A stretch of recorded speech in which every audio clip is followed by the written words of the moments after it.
நம்ம இன்றைக்கி செய்ய போகிறது மெக்சிகன் ரைஸுங்க. இது வந்து ரொம்ப நல்லாயிருக்கும், வித்தியாசமான டேஸ்ட் இருக்கும். இதுக்கு வந்து நம்ம 1 கப் அளவுக்கு பாசுமதி அரிசி எடுத்துக்கலாம். இதை வந்து 2 டைம்ஸ் வாஷ் பண்ணிவிட்டு நான் ட்ரிங்கிங் வாட்டரில் சோக் பண்ணி வச்சுருக்கேன். 1 கப் அளவுக்கு பாசுமதி அரிசி எடுத்துருக்கோம். அதுக்கு 3 தக்காளி சேர்த்துக்கலாம். இதை வந்து நம்ம ஹாட் வாட்டரில் நல்லா வேக வச்சு தனியாக எடுத்து பேஸ்ட் பண்ணிக்கலாம். தக்காளி பார்த்திங்கன்னா நல்லா வெந்துடுச்சு. இதை வந்து தோல் எடுத்துகிட்டு நம்ம பியூரி பண்ணி தனியாக எடுத்து வச்சுக்கலாம். மெக்சிகன் ரைஸுக்கு வந்து வெஜிடபிள் பார்த்திங்கன்னா பச்சை பட்டாணி, ஒரு கேரட், ஒரே ஒரு ரெட் கேப்சிகம் எடுத்துக்கலாம், க்ரீன் கேப்சிகம், அதே மாதிரி எல்லோ கேப்சிகம் எடுத்துக்கலாம், கொஞ்சமாக பூண்டு எடுத்துக்கலாம், ஒரே ஒரு வெங்காயத்தை நம்ம நறுக்கி தனியாக எடுத்து வச்சுக்கலாம்.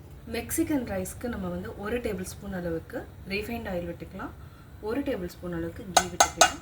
இதுக்கு நம்ம சீரகம் சேர்த்துக்கலாம். 1 டேபிள் ஸ்பூன் அளவுக்கு நம்ம பூண்டு சேர்த்துக்கலாம். ஒரு பெரிய வெங்காயம் பொடியாக நறுக்கலாம். 1 நிமிஷம் வரைக்கும் நல்லா வதக்கிக்கலாம்.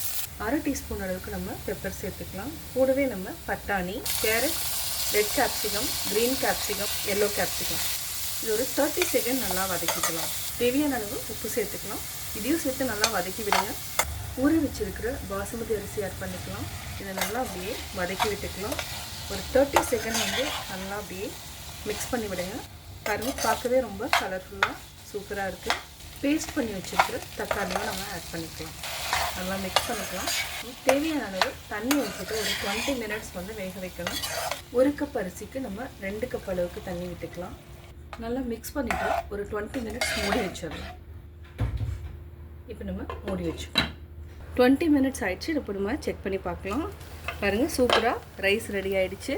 இப்போ நல்லா மிக்ஸ் பண்ணிக்கலாம். Mexican rice ready. இதை நீங்கள் சூடாக சாப்பிட்டு பாருங்கள், சூப்பராக இருக்கும்.